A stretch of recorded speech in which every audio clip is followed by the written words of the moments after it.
Hoje temos o Fernando Briços que se disponibilizou a vir falar-nos de uma parte do seu trabalho. Digo uma parte porque ele tem ali várias vertentes no seu trabalho, porque ele trabalha em dialectologia, em linguística histórica, em crítica textual, o que eu muito agradeço pessoalmente, mas hoje especificamente ele vem falar-nos sobre um trabalho que tem estado a desenvolver a partir dos dados do ALPG, que é o Atlas Linguístico Etnográfico de Portugal e da Galiza, e que é um atlas cujos dados foram recolhidos no último quarto do século passado. Portanto, com base nesses dados, ele está a ser elaborado um atlas acústico do vocalismo tónico português, o AVOC, e não deve ser fácil partir de uns dados para construir outra coisa. E, portanto, o Fernando vem precisamente falar-nos da sua experiência na construção do AVOC a partir dos dados do ALPG. Muito obrigada, Fernando, mais uma vez. Podes partilhar o teu ecrã e queremos ouvir-te. Sim, senhora. Então, bom dia antes de mais a todos. Obrigado por estarem aqui presentes e também obrigado pelo convite, e é com todo o gosto que aqui estou. Então, vou partilhar aqui o ecrã. Então,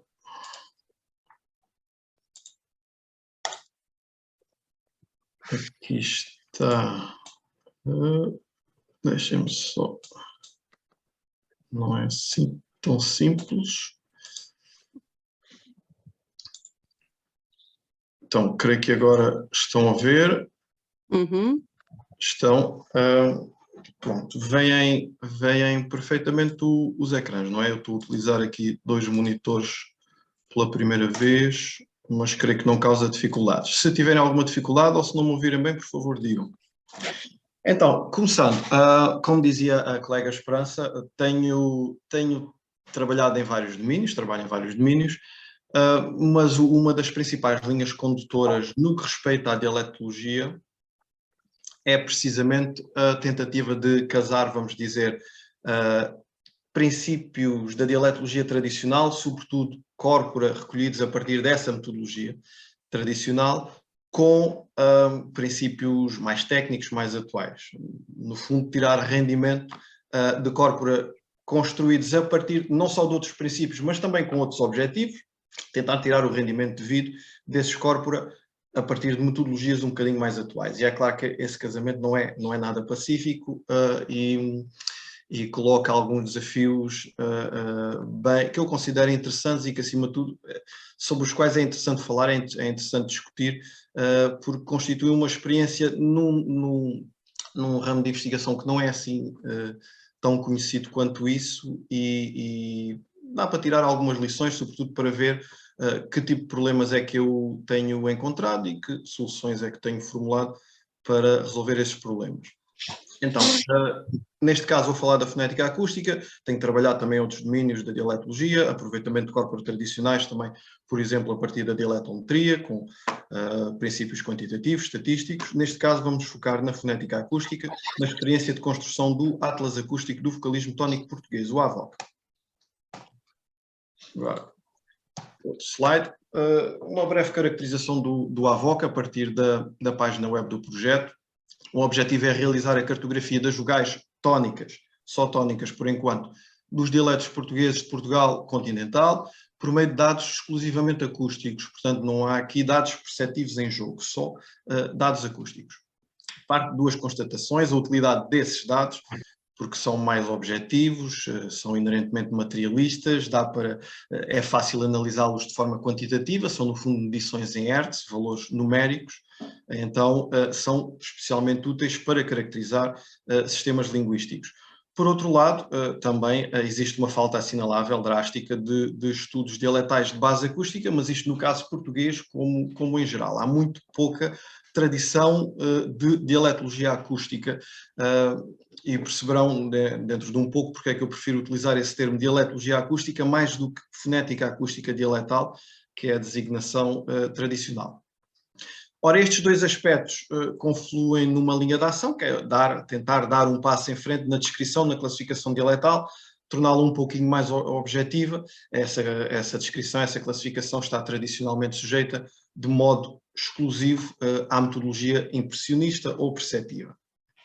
Ora, assumindo que é possível tirar rendimento de corpora construídos pela dialetologia tradicional portanto, tirar rendimento a partir de princípios metodológicos um pouquinho mais exatos, mais atuais, colocam-se vários problemas, várias questões. O primeiro deles é uma questão eminentemente teórica da determinação do corpus a utilizar. Neste caso, fica exemplificado um problema, um tipo de situação com que os dialetólogos se confrontam tantas vezes, que é um pouco uma descida do ideal ao real. Neste caso, exemplificada pela oposição fonética acústica versus dialetologia. A oposição entre aquilo que nós gostávamos, aquilo que nós queríamos poder fazer e aquilo que é possível fazer.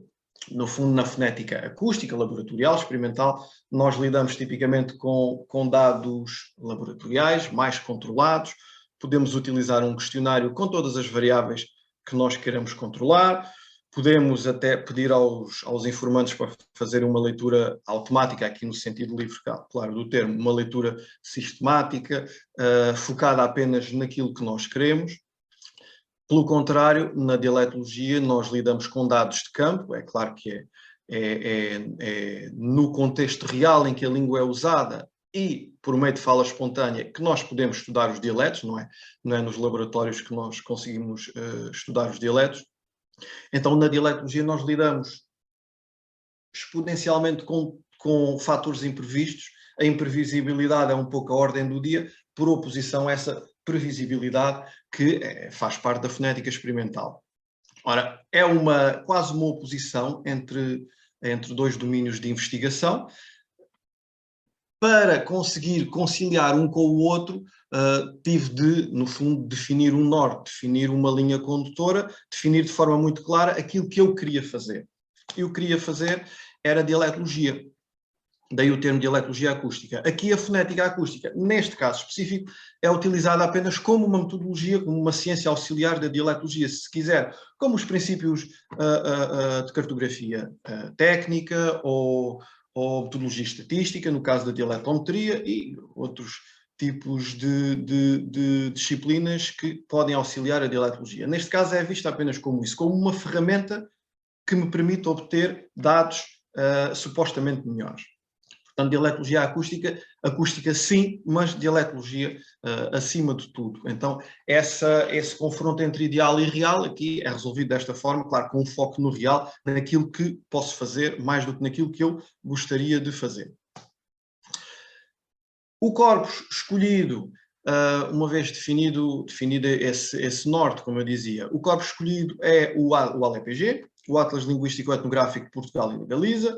O Atlas Linguístico Nacional é um atlas linguístico feito de acordo com os princípios teórico-metodológicos da geografia linguística europeia clássica, portanto com o seu perfil de informante bem conservador, bem tradicional, o chamado NORM, Non-Mobile, Older, Rural Male, pus ali /F de female, porque no caso do ALEPG há muitas informantes do sexo feminino também, mas mais informantes do sexo masculino, de acordo com o que é tradicional. A rede do ALEPG pode ser vista aqui na parte direita do slide. Os dados foram recolhidos entre 1973 e 2004 em 212 pontos de inquérito, 200 em Portugal, mais 12 em regiões espanholas vizinhas, concretamente em localidades em que se fala português, ou localidades em que se falou português, ou que têm algum outro interesse direto para o estudo do sistema dialetal português, do português europeu. Os dados foram recolhidos, como veem aqui, entre 73 e 2004, mas os dados em Portugal foram recolhidos até 97 e depois os dados em Espanha que foram recolhidos entre 2000 e 2004. Todos os inquéritos estão gravados na sua totalidade e estão disponíveis para consulta no CLUL. Contém, sobretudo, discurso espontâneo ou semi-espontâneo, embora também, sobretudo, nos inquéritos mais antigos que utilizaram um questionário mais longo, também é frequente encontrar o discurso automático de resposta ao questionário. Mas o discurso espontâneo ou semi-espontâneo predomina e posso dizer que nos dados que eu tenho analisado, quase nunca tive necessidade de utilizar esse discurso de resposta sistemática, automática, entre aspas, de resposta sistemática ao questionário. Os dados do OLEPG estão ainda quase totalmente inéditos. Já foram publicados os dados relativos aos Açores, uma pequena parte dos dados relativos à Madeira e os dados, tudo o resto está basicamente inédito. Ora, porquê o OLEPG em particular? Porque este corpus específico para poder fazer um atlas acústico do vocalismo tónico português? Por duas razões fundamentais. Em primeiro lugar, porque é o projeto de Atlas Nacional de Portugal, o Atlas Linguístico. Então, claro que isso faz dele o candidato primordial para um trabalho desta natureza.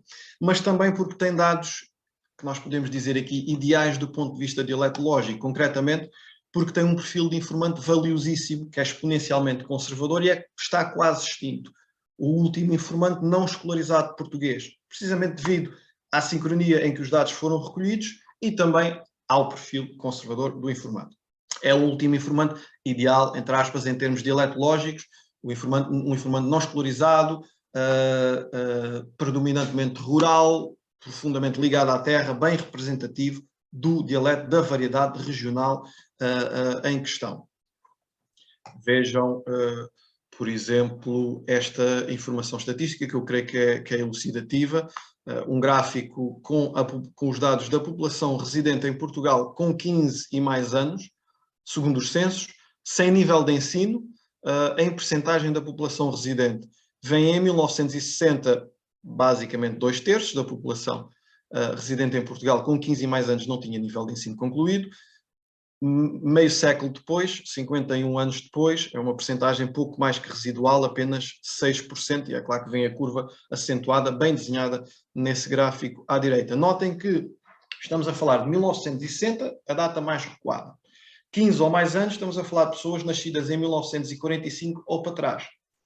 A maior parte dos informantes do OLEPG nasceram antes de 1945. Portanto, estamos perfeitamente nesta sincronia, neste informante pouco influenciado pelo standard, como eu dizia, e que, acima de tudo, representa uma oportunidade única. Não é claro que nós não possamos descrever dialetos a partir de população escolarizada, antes pelo contrário, faz parte da realidade, é isso que nós descrevemos. O que se passa é que é a última oportunidade para estudar este tipo de informante de forma sistemática. E está tudo gravado, está tudo disponível em arquivo sonoro. É o único corpus de grandes dimensões que nós temos com este perfil de informante. Também podem ver aqui, neste slide, a projeção dos níveis de ensino da população portuguesa com 65 e mais anos para as próximas décadas. Aqui abrange um período de meio século, 2011 a 2061. E veem, tanto no caso dos homens como das mulheres, todos os níveis de instrução sobem, sendo que a ausência de nível de instrução se posiciona abaixo de 1%, portanto uma percentagem residual, tanto num caso como no outro. Então, aquele perfil de informante terminou. Podemos, do ponto de vista social, dizer que é uma coisa positiva. Do ponto de vista dialetológico, positivo ou negativo, é a última oportunidade, é o último registro e num corpus de grandes dimensões. Então o OLEPG foi determinado, sobretudo, foi escolhido, sobretudo, a partir deste racional. Definido o corpus, passamos para questões fundamentalmente práticas, nomeadamente a determinação da metodologia de análise acústica, um pouco como dizia a Esperança no início, como tratar um corpus que, do ponto de vista acústico, um corpus que foi recolhido a partir da metodologia tradicional, não foi recolhido para este projeto em específico, portanto eu não tenho um questionário específico em que me apoio. E por outro lado, não foi recolhido, gravado, claro, com a finalidade de ser analisado do ponto de vista acústico, foi apenas gravado de forma a constituir um arquivo sonoro dialetal do sistema linguístico português. Aqui, mais uma vez, foi importante determinar um norte ao princípio, fazer, no fundo, uma assunção, quase um axioma prévio, mas que viria a ser plenamente demonstrado. resultou sobretudo de conversas, claro, de investigação que eu fiz antes de definir o plano de trabalhos do meu pós-doc. O AVOC foi a base do meu pós-doc, e é claro que com a maior parte dos especialistas com que eu falava, me diziam ou que não dava para estudar o ALEPG do ponto de vista acústico, ou que seria sempre bastante complicado. Ficou claro, tanto todo esse trabalho prévio à definição do projeto, ficou claro que eu teria sempre de escrutinar diretamente os dados, não poderia limitar a procedimentos de análise meramente automática. E mais tarde as experiências que eu fiz também revelaram que isso seria assim. Mas vamos por partes. Esse princípio prévio que defini foi o de escrutinar diretamente dados que, para poderem ter plena fiabilidade dialetal, claro que não são dados laboratoriais, como já vimos, não podemos estudar da melhor forma possível dialetos em laboratórios, e em segundo lugar, provém do tal arquivo sonoro tradicional. Isso concretiza-se em alguns aspectos, sobretudo na audição metódica dos inquéritos e estudos das suas transcrições e da recolha dos tratos in momento, ou seja, eu ouço sempre totalmente os inquéritos linguísticos que utilizo, recolho os tratos enquanto estou a ouvir os tratos para análise, os exemplos das vogais, enquanto estou a ouvir os inquéritos. Só assim eu consigo controlar alguns aspectos imprevistos, como o sítio onde o informante está, que pode fazer, claro, pode influenciar muito os dados acústicos, se está ao ar livre, se está a vento, se não está, se está mais do que uma pessoa a falar ao mesmo tempo, que por vezes também acontece. Quando há vozes parecidas é bastante complicado de identificar quem é que fala, também é complicado perceber se está uma voz no fundo que pode prejudicar a análise acústica. Se o informante está a fumar, acender um cigarro, está a fumar, isso modifica a sua cavidade vocal, altera, claro, também os valores formânticos.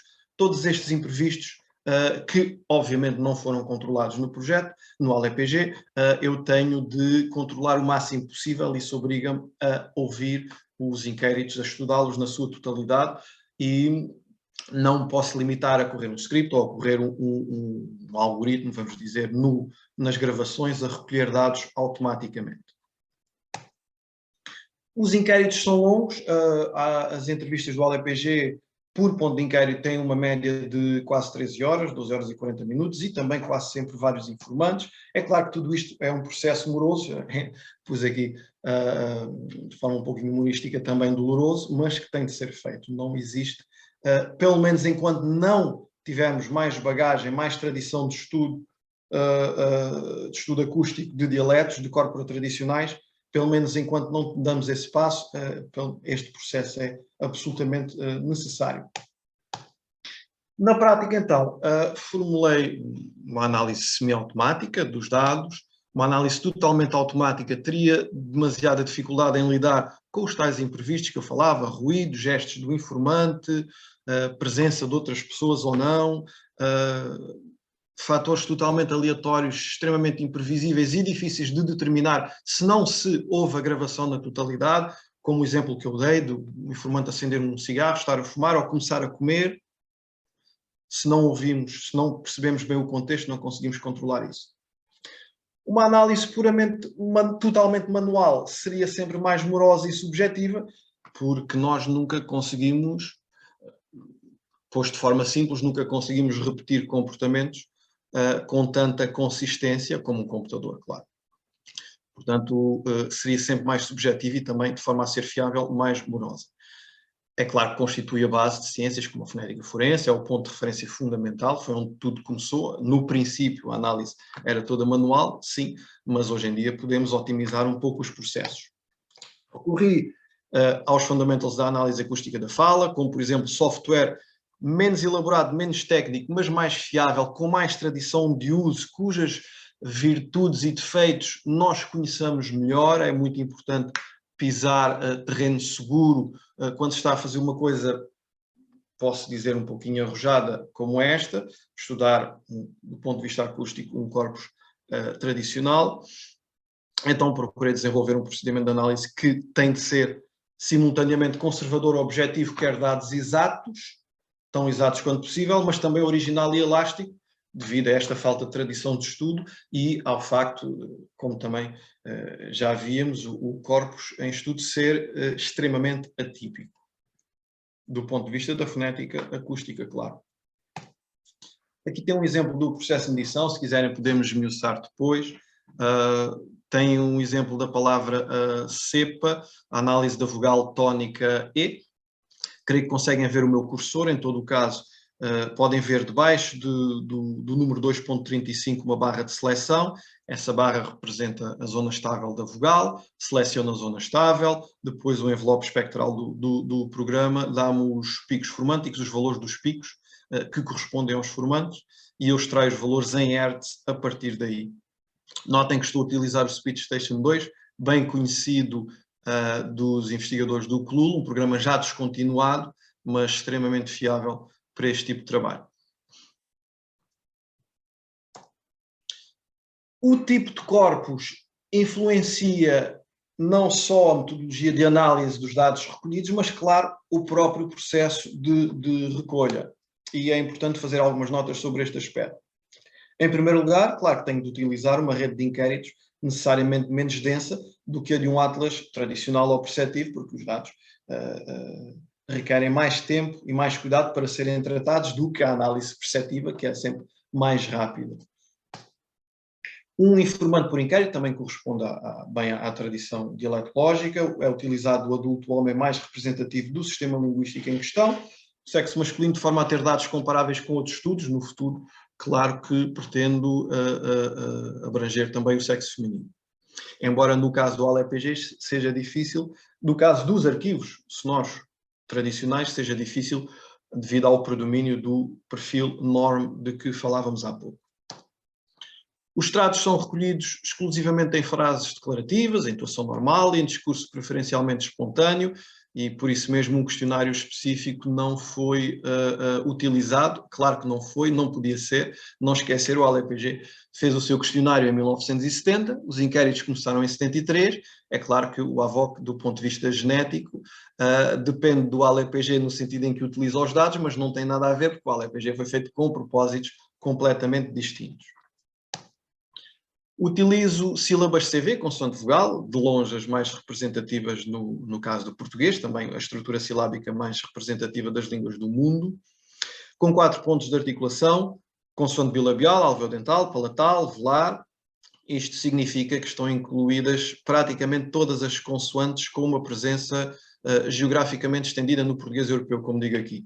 Se pensarmos no sistema do português padrão, ficou de fora a vibrante múltipla, que é o volar no português padrão, mas que nos dialetos tradicionais a variante uvular tem muito pouca presença. A variante alveolar, ou seja, uma pronúncia do tipo de rato, rua, é de longe a dominante, como aliás a tese do Rodrigo, que está aqui hoje connosco, mostrou, a tese de mestrado do Rodrigo mostrou. Fica também de fora o ponto de articulação labiodental, mas nós temos 2 consoantes labiodentais. A sonora, como sabem também, não existe do ponto de vista fonológico numa extensíssima zona do país.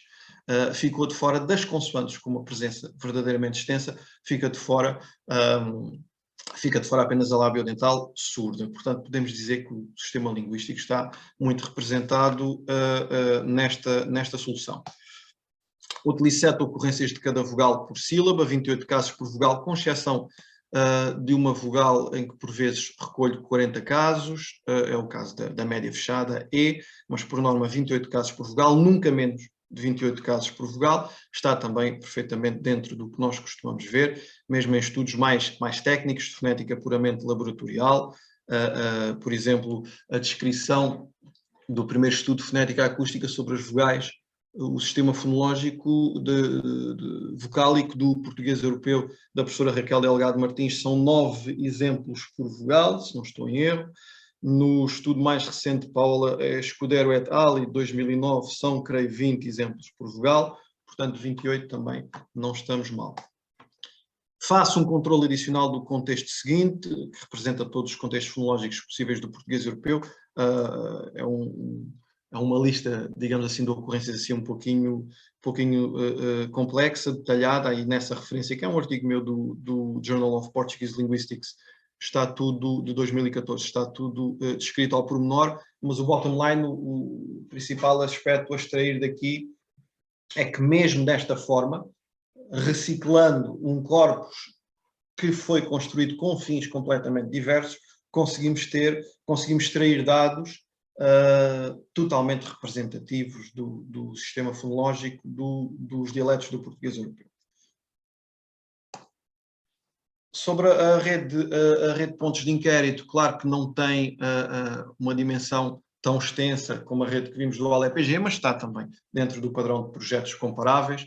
Aqui tem os dados já publicados do AVOC, como dizia no primeiro slide, 2/3 já estão concluídos, 2/3 dos dados já estão publicados, mas concluídos do ponto de vista da recolha já estão cerca de 2/4. O norte e o sul concluídos e publicados, como vem aqui no mapa à esquerda. No centro já processei vários inquéritos, portanto entre o Douro e o Tejo, sobretudo mais perto do Douro, estou a partir de norte para sul. Vem aqui o mapa do INAPOP, o mapa do Cordial, estão na mesma ordem de grandeza pontos de inquérito. O AVOC vai ter entre 39 e 40 pontos de inquérito. O Cordial, o INAPOP estão também nesta ordem. O Cordial tem 40, o INAPOP 38, por aí, nestes mapas. Portanto, a mesma ordem de grandeza com projetos comparáveis, projetos que têm um tipo de abordagem análogo, portanto, processamento a partir de metodologias mais atuais de arquivos dialetais ou mesmo com a recolha dos arquivos, como no caso do INAPOP. O ALEPG utiliza também os dados, o Cordial utiliza também os dados do ALEPG, mas abordagens mais técnicas, podemos dizer de certa forma mais experimentais, são projetos análogos e vemos que a dimensão, a densidade da rede de pontos de inquérito se insere nesse padrão.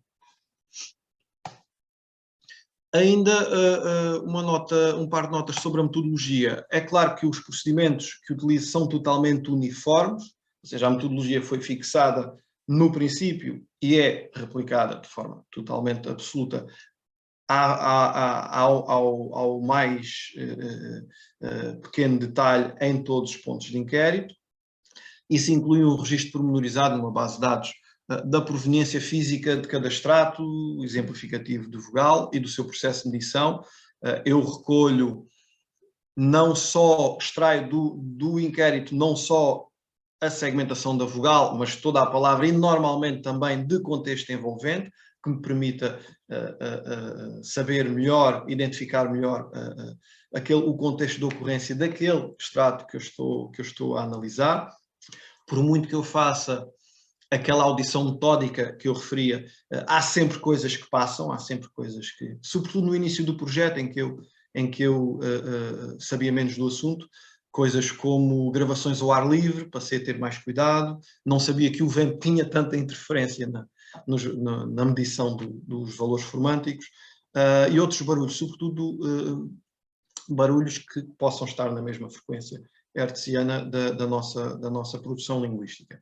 Portanto, eu recolho a palavra em que a vogal surge, o contexto envolvente, registro tudo ao pormenor, com a identificação do ponto de inquérito, de onde provém, da gravação, do minuto, do segundo em que registrei cada extrato. E como percebem, com todo este controle, com todas estas cautelas que se tornam necessárias, é claro que eu não recolho, ao ouvir o inquérito, só 28 exemplos por vogal. Recolho muito mais para depois então eu joeirar a partir da medição. E meço os primeiros 3 formantes de cada vogal, que são, tanto quanto nós sabemos até hoje, os necessários para a caracterização das diferentes qualidades vocálicas das línguas do mundo, claro, português incluído. Ora, apesar do desafio que se torna este tipo de estudo, a metodologia tem-se revelado válida por duas razões fundamentais. Em primeiro lugar, os stress tests dialetais foram superados com facilidade. Concretamente, o confronto com tudo o que nós sabemos, com mais de 100 anos de dialetologia científica em Portugal mostra a validade dos dados. Os dados, podemos tomar, vamos ver 2 exemplos, a partir deste racional de comparação dos dados do AVOC nas áreas onde se esperaria maior idiosincrasia dialetal, comparação dos dados do AVOC com os dados que nós conhecemos dessa tradição de estudo de base perceptiva. E nós vemos que há não só analogia, há uma identificação totalmente podemos dizer, objetiva entre o que em que uma metodologia perceptiva, impressionista e a outra encontra. É claro que os dados do AVOC proporcionam uma descrição mais eficiente, são dados quantitativos, mais objetivos, mas, por outro lado, a dimensão perceptiva da língua é fundamental, é assim que nós lidamos com a língua enquanto falantes, em todos os momentos, a partir da base perceptiva.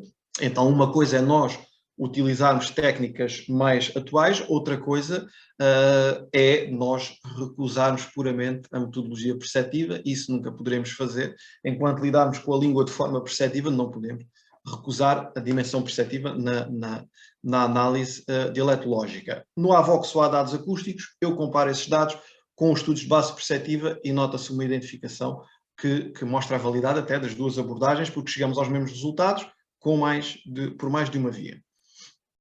Vou dar dois exemplos.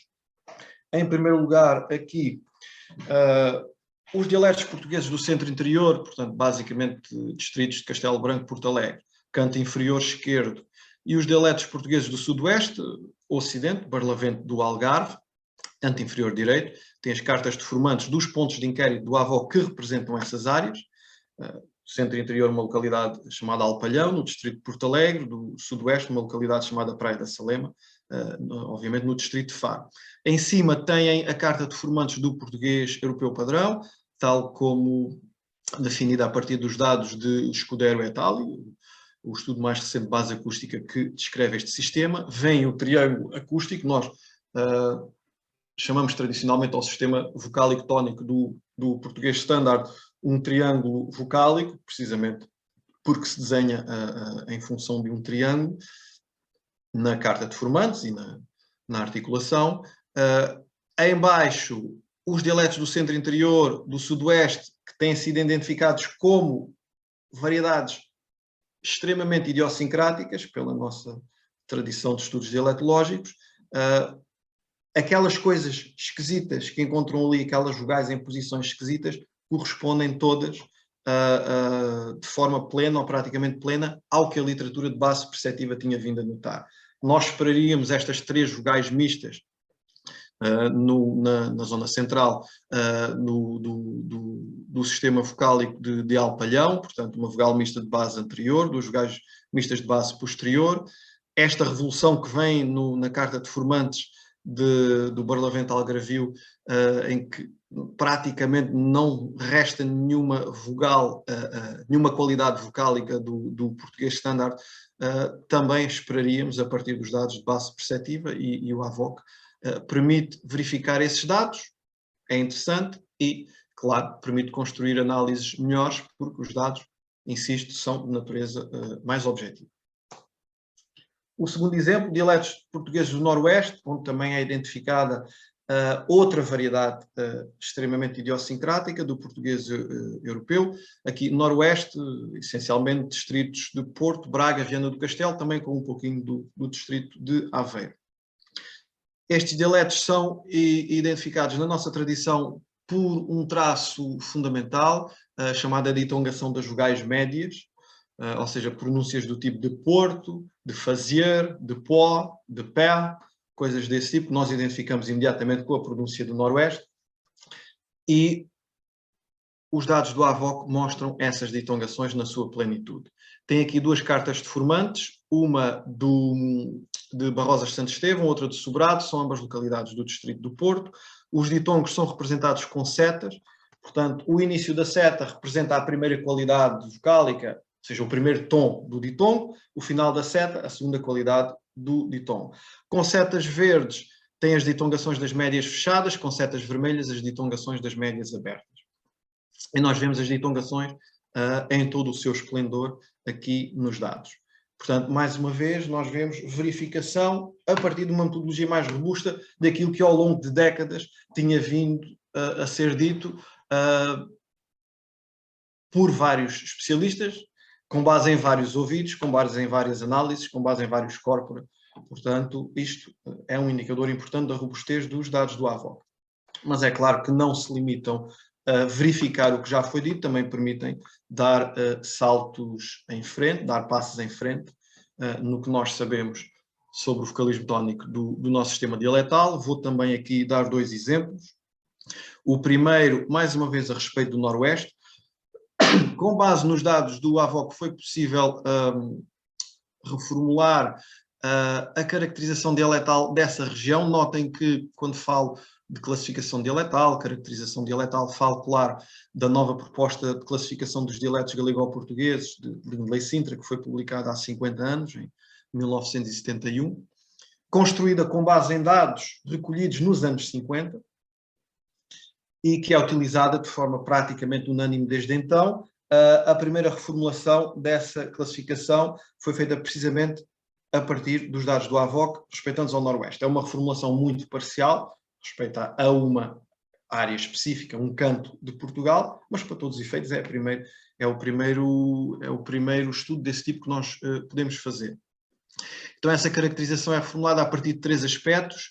Se quiserem podemos discutir os outros 2 de que eu não falo aqui mais à frente, depois da apresentação. Aqui interessa-nos fundamentalmente que é a existência de ditongação, da referida ditongação das vogais médias, fora da área tradicionalmente considerada. Tem aqui no mapa maior, no canto inferior esquerdo, delimitada com uma linha, um ponteado azul, a isófona, a isoglossa que Sintra define para esta variedade, portanto, que inclui todo o distrito do Porto, mais ou menos metade do distrito de Braga e um cantinho litoral do distrito de Viana do Castelo. É por isto que o Sintra chama esta variedade do Baixo Minho e Douro Litoral. Ora, os dados do AVOC permitem registrar de forma muito clara, sem margem para dúvidas, o mesmo fenómeno de ditongação, um pouco por todo o Noroeste, ou seja, totalmente fora dessa área.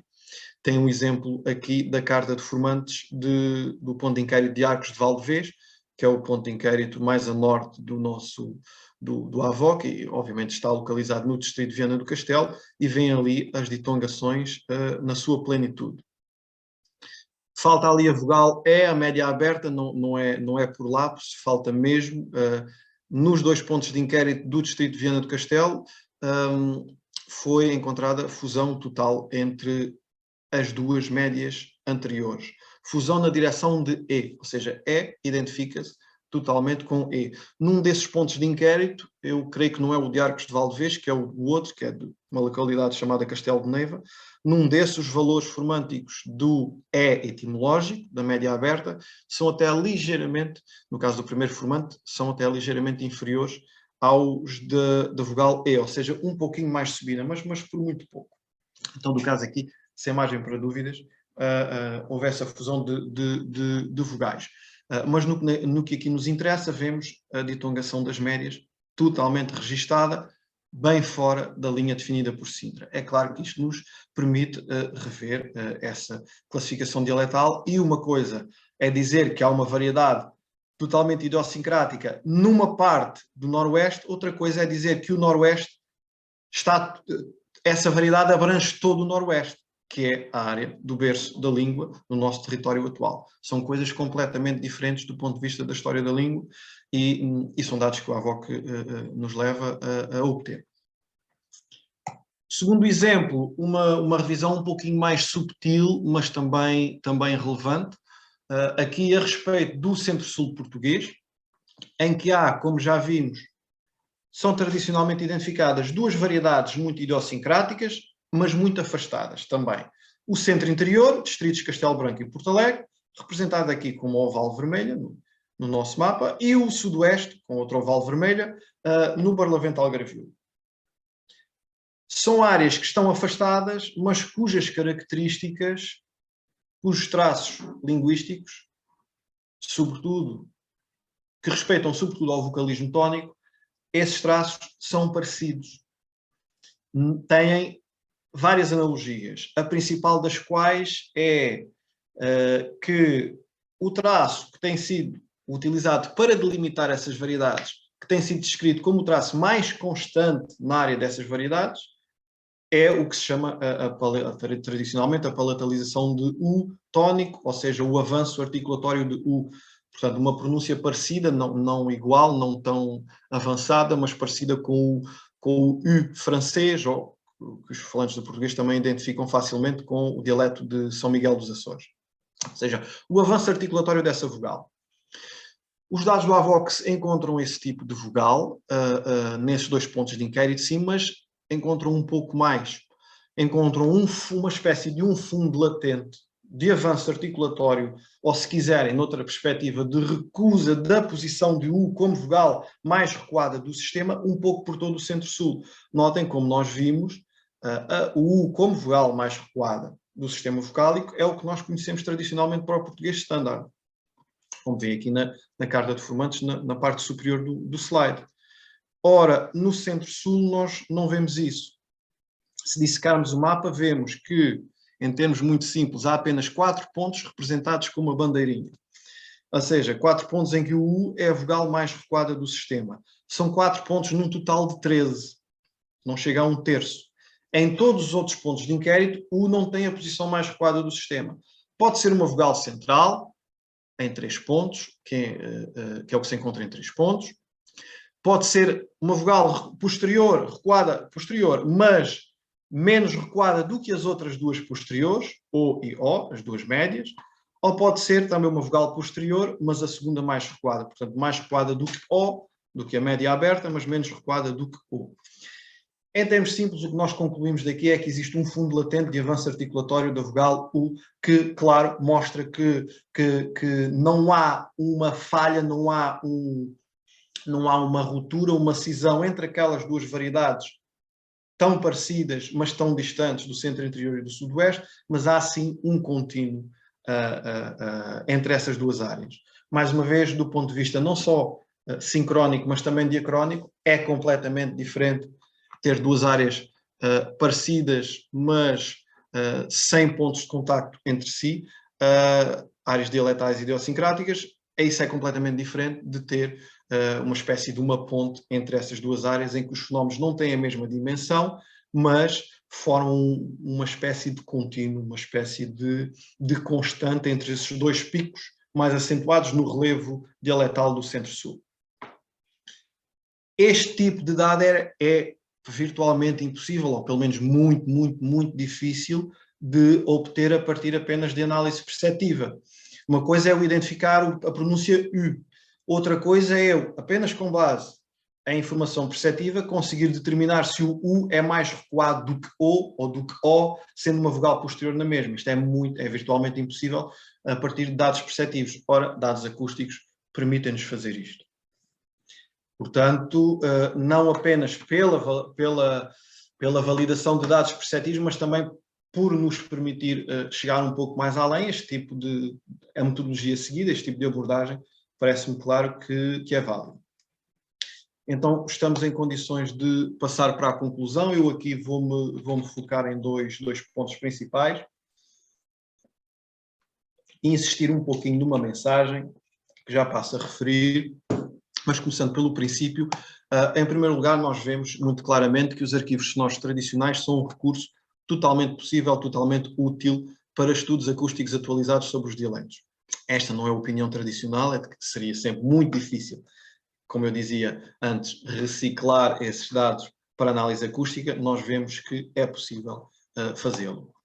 Totalmente possível. As abordagens interdisciplinares, então, claro, compensam.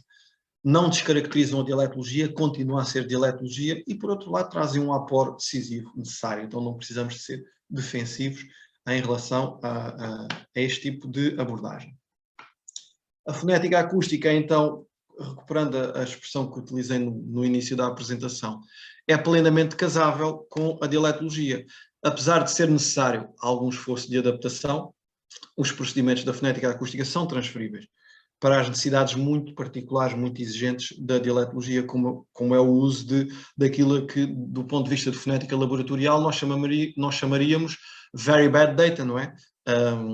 Dados de campo sem controle nenhum experimental.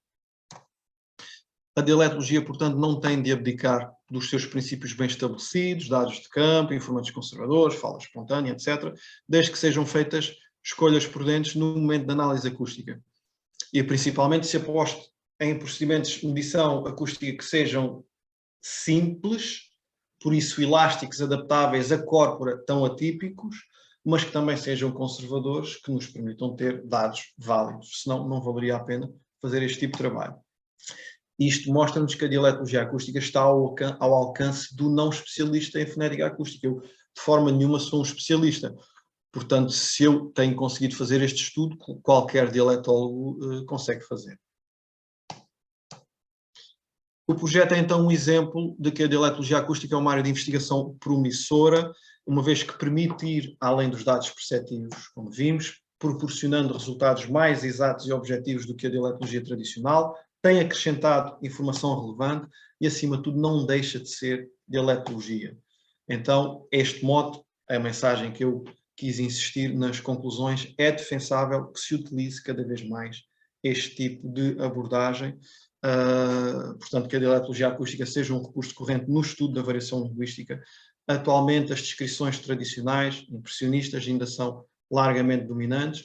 Temos de continuar a analisar os dialetos de forma impressionista e perceptiva, é essa a forma como nós usamos a língua, mas também temos de diversificar as opções, temos de utilizar mais ferramentas que hoje em dia estão ao nosso dispor. Então é um pouco com esse mote que eu gostaria de terminar. Agradeço a todos a atenção e agora, claro, estou disponível para questões. Obrigado.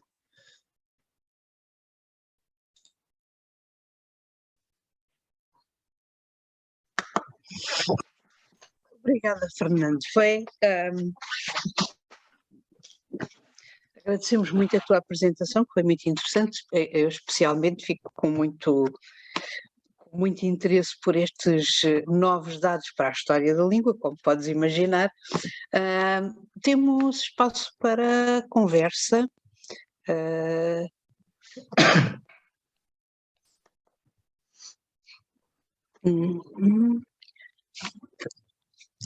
Peço ao Rodrigo para me ajudar, porque o ecrã está muito cheio, mas acho que de momento não temos perguntas. Penso que de momento ainda não. Ainda não. Então, eu posso fazer logo uma pergunta, porque eu fiquei com bom, para já gostava que falasses dos tais 2 outros aspectos para a reformulação da caracterização do Noroeste. E depois fiquei também com uma pergunta que é: porquê é que usas mais casos para a média fechada E do que para as outras vogais? Certo. Ok. Boas questões. Então, a primeira questão, os outros 2 aspectos são, se calhar eu vou partilhar outra vez porque é mais fácil explicar olhando para os dados. Deixa-me tentar aqui. Pronto, creio que estão a ver. Então, vou recuperar aqui o... Então, os outros 2 fenómenos são, em primeiro lugar, que a ditongação também se encontra nas médias abertas. As descrições que nós temos do Sintra referem apenas às médias fechadas. Portanto, o E e o O.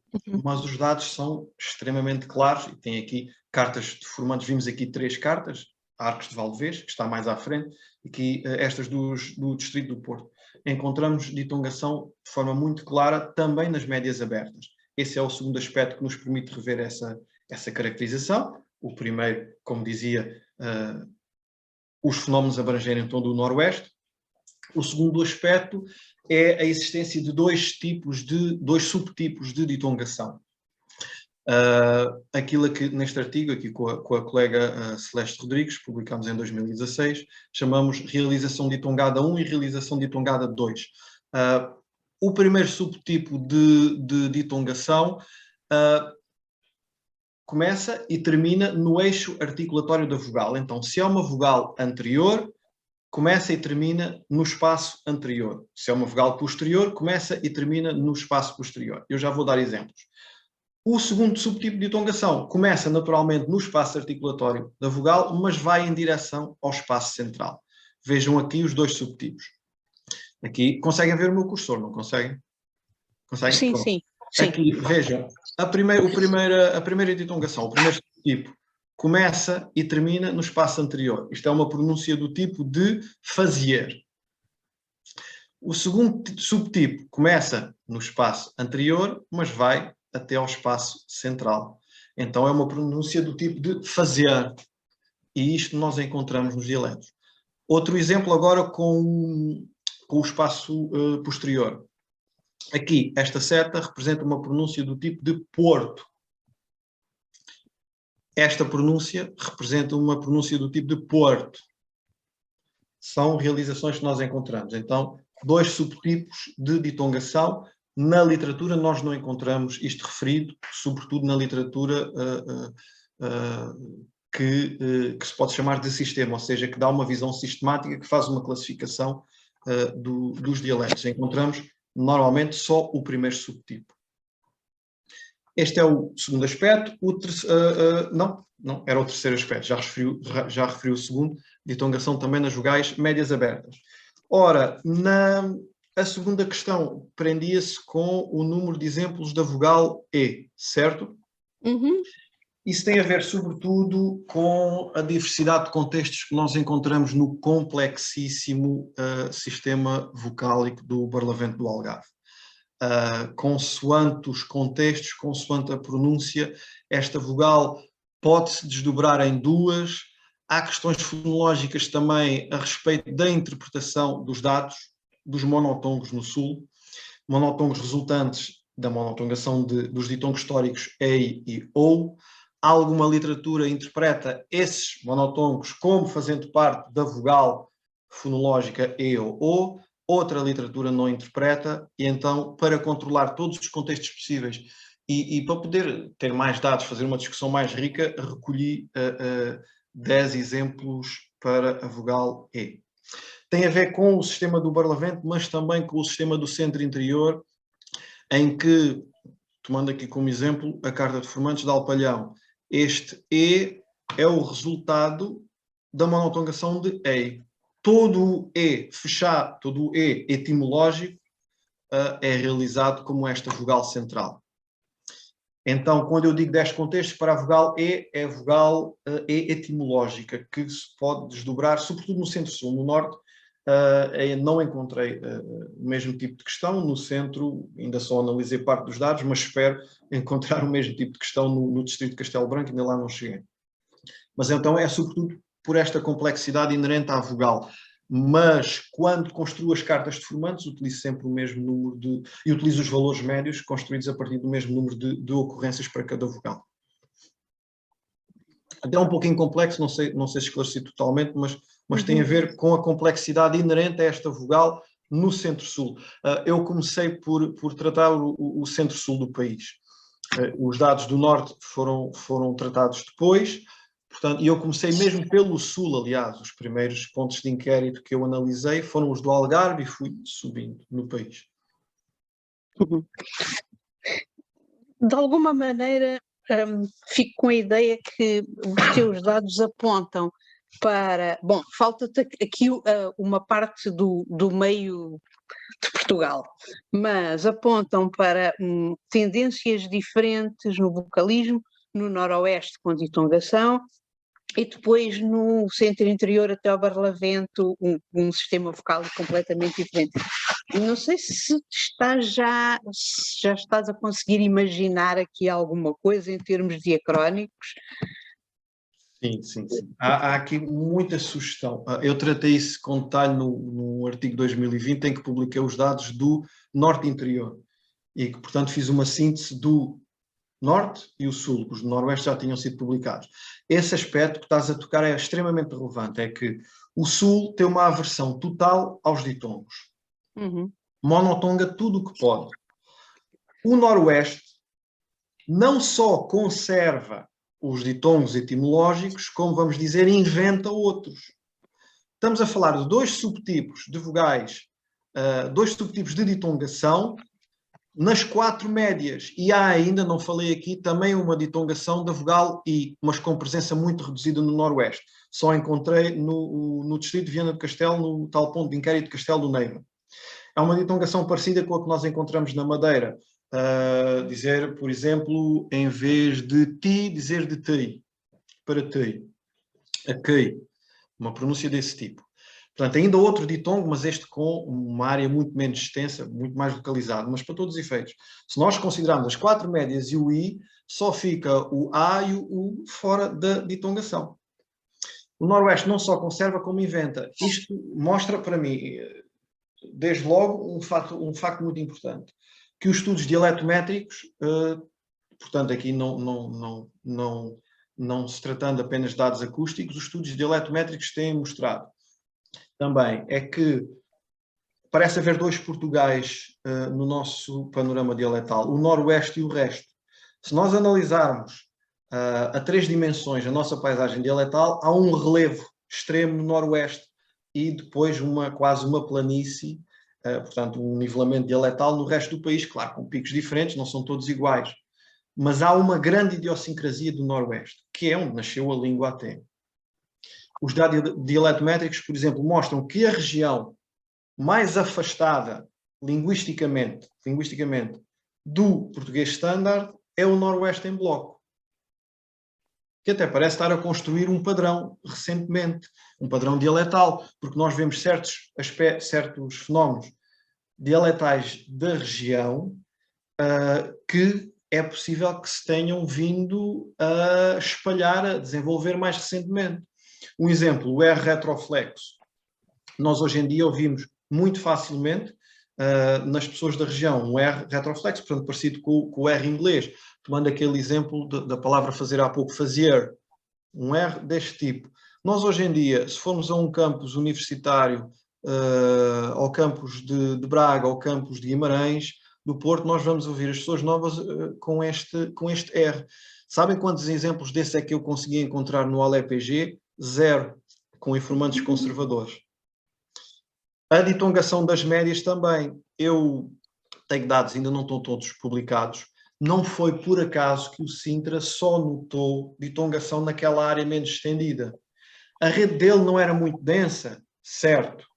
Mas se compararmos os dados do Sintra, os dados do Paiva Bolé, os dados do Leite de Vasconcelos e outros trabalhos, nós vamos ver muito menos ditongação em termos geográficos, em termos de dispersão geográfica, muito menos presença nos estudos mais antigos do que vemos nos estudos atuais, como o ALEPG, que também não é totalmente atual, tem um perfil informante conservador, como víamos. Então, em termos sintéticos, vejo aqui uma personalidade muito idiosincrática do Noroeste, que parece ter-se vindo a intensificar mais recentemente. O Norte Interior, nesses dados que analisei, forma uma espécie de zona de transição no que respeita ao sistema vocálico entre o Noroeste e o que encontrei no Sul, mas ainda não sei o que vou encontrar no Centro. Exemplo, encontrei alguma ditongação de médias só fechadas no Norte de Trás-os-Montes. Por outro lado, encontrei monotongação, isto ainda, que eu saiba ainda não tinha sido registado. Por outro lado, encontrei monotongação de E e OU no leste de Trás-os-Montes, e isto já tinha sido registado. Parece formar uma zona de transição, mas não é uma zona de transição de índole meridional, não. Temos componentes do Noroeste, temos componentes do Sul. O Noroeste parece estar a formar uma zona de transição. Isto fico com especial curiosidade para saber o que é que o Centro vai ser, porque o Centro é que, teoricamente, seria a zona de transição. Mas não, parece efetivamente existir o Noroeste e o resto. Isto é extremamente interessante do ponto de vista da história da língua. Pois é. Tira o PowerPoint, senão não vejo as pessoas. Tenho... Claro. Isso, Eu penso que a professora Marina Vigário tinha levantado a mão Ok. para falar. Marina, desculpa. Estou aqui perdida. Marina? Onde é que está a Marina?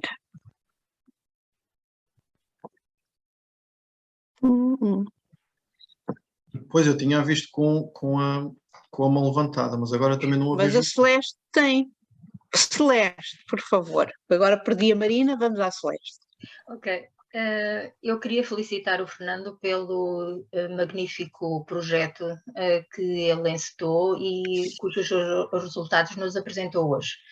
Evidentemente já conhecia alguns desses resultados, mais em pormenor do que outros, e fico muito satisfeita por vermos todos que realmente em Portugal continental, a partir de dados como estes que já temos, é possível percebermos que existem muito mais proximidades entre a maneira de se falar nas diferentes regiões do que inicialmente nós poderíamos antever, tendo em conta as descrições dialetais que habitualmente consultamos.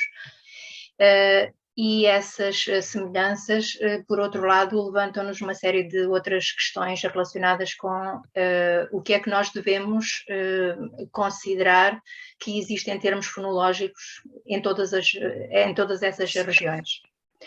E a questão dos ditongos é particularmente interessante.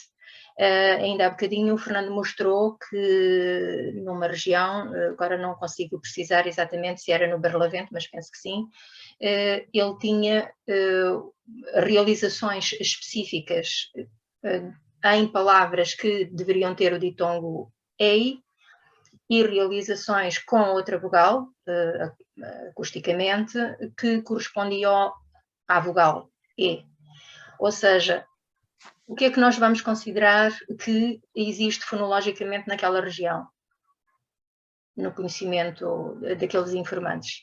Eles têm uma distinção na mesma, essa distinção não é efetivamente entre um ditongo e sem ser um ditongo, uma vogal só, mas têm uma distinção. E essa distinção é a mesma que é feita noutros dialetos entre o ditongo e a vogal. Portanto, nós precisamos de perceber como é que nós vamos transpor a informação que o Fernando nos está a dar, de modo a podermos dizer como é que cada dialeto é, ou então como é que se espera que uma determinada região se comporte no que diz respeito aos contrastes que estabelece. Ou seja, eu continuo a pensar que é necessário refletir sobre este tipo de dados e também sobre os dados da variação linguística em termos sincrónicos para percebermos melhor tudo. Por exemplo, intriga-me o facto de o Fernando dizer que existam estes ditongos que não conhecíamos no Nordeste. Mas, ao mesmo tempo, percebo que existem certos traços do Nordeste que se aproximam mais dos dialetos falados, por exemplo, aqui na região de Lisboa, do que eu alguma vez esperaria. Tanto pelos dados da Ângela, da Chani, como pelos dados da própria tese do Rodrigo. E, portanto, há muito mais informação que precisa de ser integrada para nós compreendermos mais, quer acerca da evolução da língua, portanto, percebermos melhor como explicar a mudança, mas também percebermos o que é que está agora a ser mudado, porque existem traços de preservação e traços de inovação em todos os lugares. E isto ainda há tanta coisa para ser recolhida que eu estou fascinada com trabalhos como este que nos vão mostrando como não paramos, quer dizer, a língua está em ebulição em todos os lados. E isso, para mim, é realmente o que me fascina e por isso, parabéns, Fernando.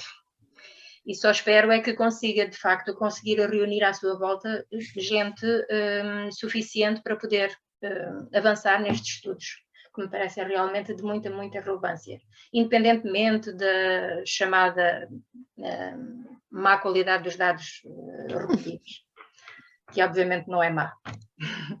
Muito obrigado. Pois, exato, faz falta essa massa crítica. Esse ponto do Nordeste, das ditongações, eu nunca medi tantos dados na minha vida como esses. Mas eu fui lá uma vez, estamos a falar mesmo do norte do distrito de Vila Real e do norte do distrito de Bragança, mas do distrito de Bragança não todo. Portanto, um contínuo entre o norte do distrito de Vila Real, vamos dizer, o noroeste do distrito de Bragança. Eu estive lá para outro projeto completamente diferente, em 2016, a fazer inquéritos. E ouvi ditongos desses. E estava com outro colega, que até era galego, e perguntava-lhe o que é que ele tinha ouvido. Ele também me dizia que ouvia esses ditongos. Cheguei a casa, reouvi as gravações e, do ponto de vista perceptivo, ouvia, mas nunca esperaria nada disso ali. Depois, mais tarde, quando fui abranger essa zona no AVOC, fui aos dados acústicos, mais uma vez, à espera quase de não encontrar, porque era algo tão inusitado que eu pensava, como é que é possível esta ditongação do Noroeste, que até se identificava só para as partes mais a litoral do Noroeste, com exceção do distrito do Porto, como é que é possível encontrar ali? Mas medi outra vez e comparei a minha opinião com outras e efetivamente existem lá. Estes são inovadores, este fator de transição para o Noroeste. Agora, o fator de transição para o Sul, as monotongações de EI, ou já conhecíamos. A respeito da monotongação de EI, dessa diferença que nós encontramos entre o monotom resultante de EI, que tem a pronúncia E, sem chamada velarização ou labialização, e a outra vogal, que tem ou labialização ou velarização. Portanto, uma pronúncia, vamos dizer, uma realização, aqui nos dados que encontrei, centralizada. Já tinha sido notada por alguma literatura, pouca, mas agora, claro, conseguimos dizê-lo de forma muito clara com base em dados acústicos. Do ponto de vista de história da língua, este facto é bastante relevante. Na minha tese de doutoramento, editei de um conjunto de documentos antigos da região de Castelo Branco. Documentos medievais, portanto, ainda antes de estudar dados acústicos. E registrei muito claramente monotongação de EI já em meados do século XIV. O que é que isto quer dizer? Quer dizer que se a velarização do outro E, se a velarização da média anterior, da média fechada anterior, não abrange a monotongação de EI, ela é anterior à monotongação de EI, se não abrangia todas as vogais.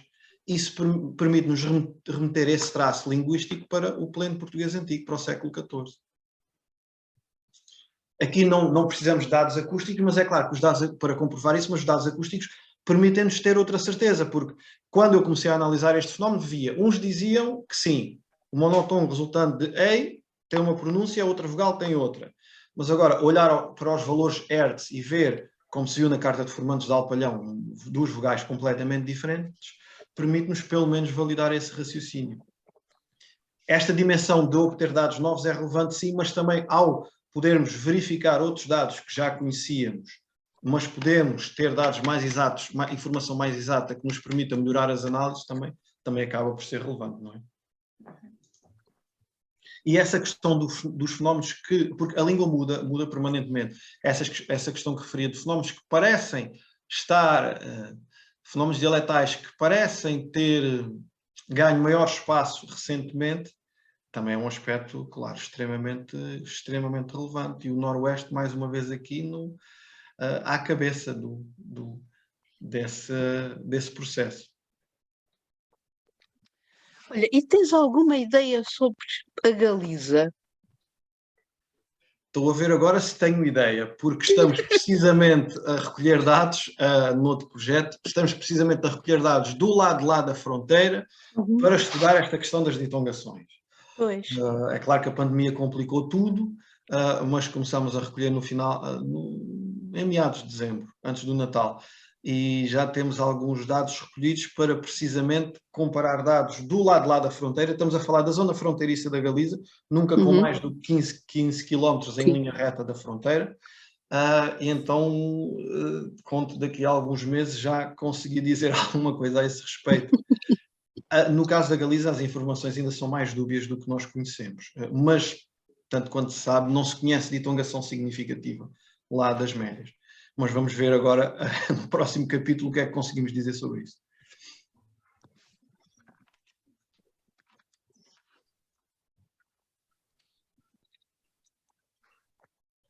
Ivo, ponha som.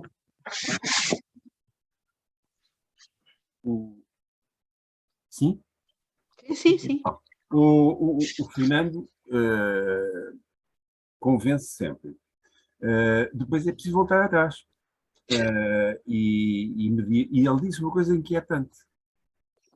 A certa altura, quando foi interrogado pela Esperança acerca de como compatibilizava a diacronia com os dados que tinha dado, ele falou do Noroeste e do resto, que é uma fórmula boa, que eu estava habituado a ver como área inicial e área da reconquista, o que já respondia um bocadinho à pergunta da Esperança, mas depois ele disse uma coisa inquietante. Vamos ver o que é que o centro dá, ou vamos ver o que é que o centro diz, ou vamos ver o que é que o centro nos dará a este respeito. E a pergunta é, o centro ainda vai dar? Ou a observação do Fernando é que ainda não está concluída? O centro já deu. O Fernando ainda não acabou de observar as coisas que aconteceram no centro, pelo menos ao nível em que já observou no Noroeste e em que já observou no resto. É claro, eu estou a provocá-lo, não é? Mas esta forma de dizer, vamos lá ver o que é que o centro dá. O centro tem passado. E estamos constantemente de acordo com isso. E não tanto. Irão acontecer coisas, mas aquelas que ele quer procurar já aconteceram. Então a questão é esta. O que já aconteceu, admite-se, no centro, e que poderá ajudar a compreender as semelhanças e as diferenças entre o Noroeste e o resto, o que já aconteceu situa-se em que passado?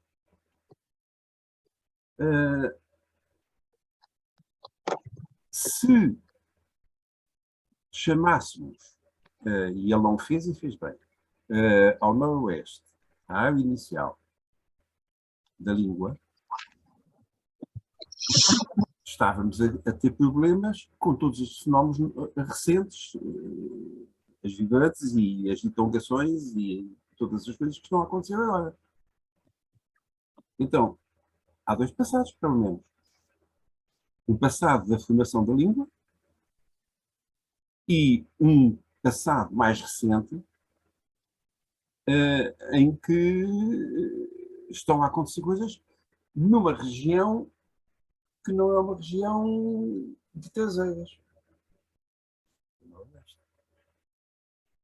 Se calhar, falar em Noroeste e resto, talvez precise de ser subdividido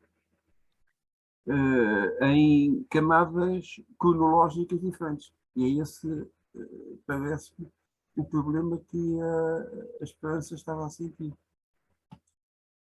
Há, por um lado, o Noroeste, em que se formou um conjunto de dialetos que depois foram entraram na migração, e há um Noroeste que convive com este e que é constituído até, do ponto de vista populacional, por zonas mais urbanizadas, em que estão a acontecer coisas relativamente recentes, do último século, que é passado. Mas não é tão passado. Portanto, quando falamos em diacronia, temos de pensar que há várias e que temos de estratificar isto. E, evidentemente, são coisas que já lá estão, além das que estão ainda a ser feitas agora, não é? Quanto à questão de articular isto com a Galiza,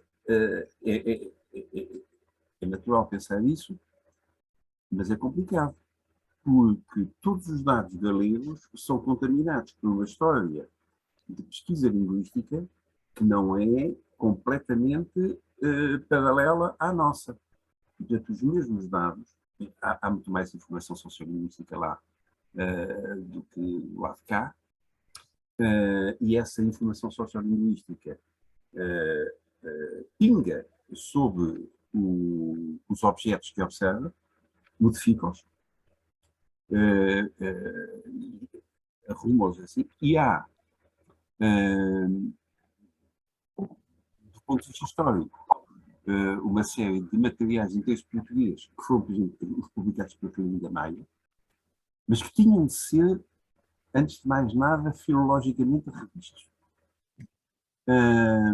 O Ramon Lourenço mostrou que a documentação galega da Clínica Maia não estava tão bem lida como, por exemplo, está a documentação da Ana Maria Martins.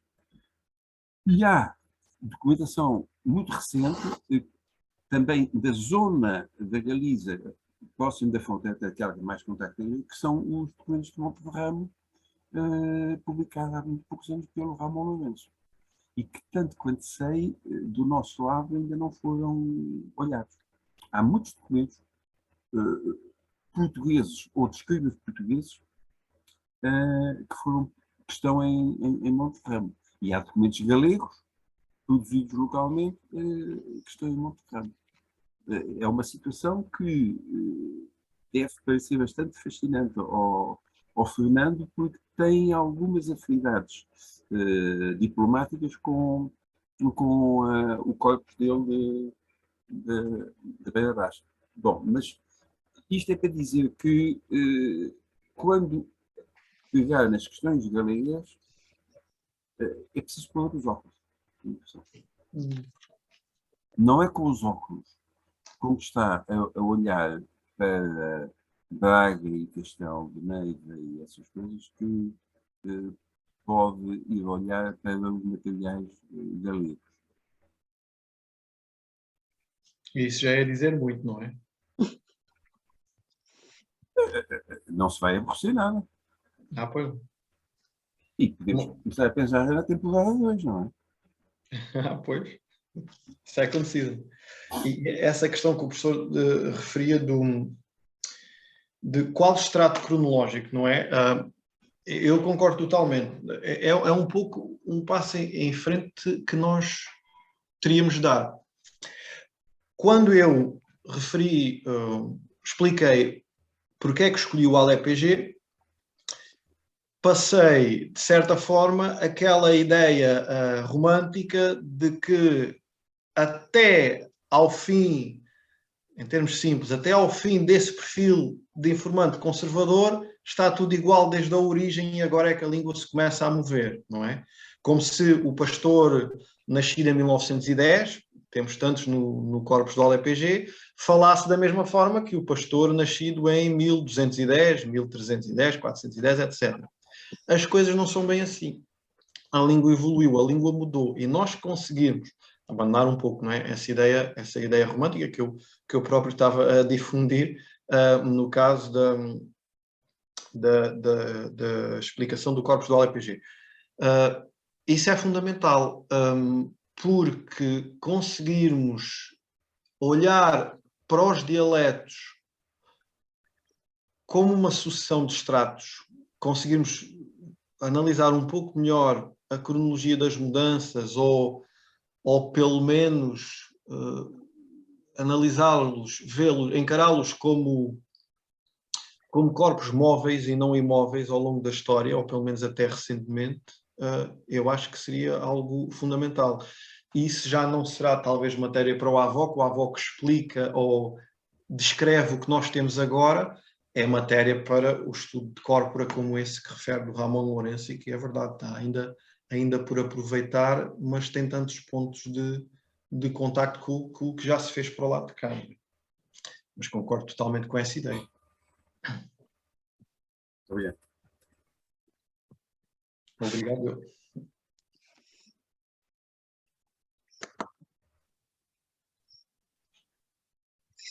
Muito bem.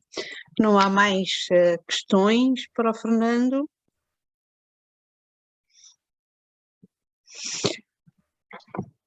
Então, agradeço mais uma vez ao Fernando, foi extremamente interessante e desejo as maiores felicidades para o resto do trabalho, que não é fácil, e agradeço a presença de todos e desejo a todos um feliz Carnaval.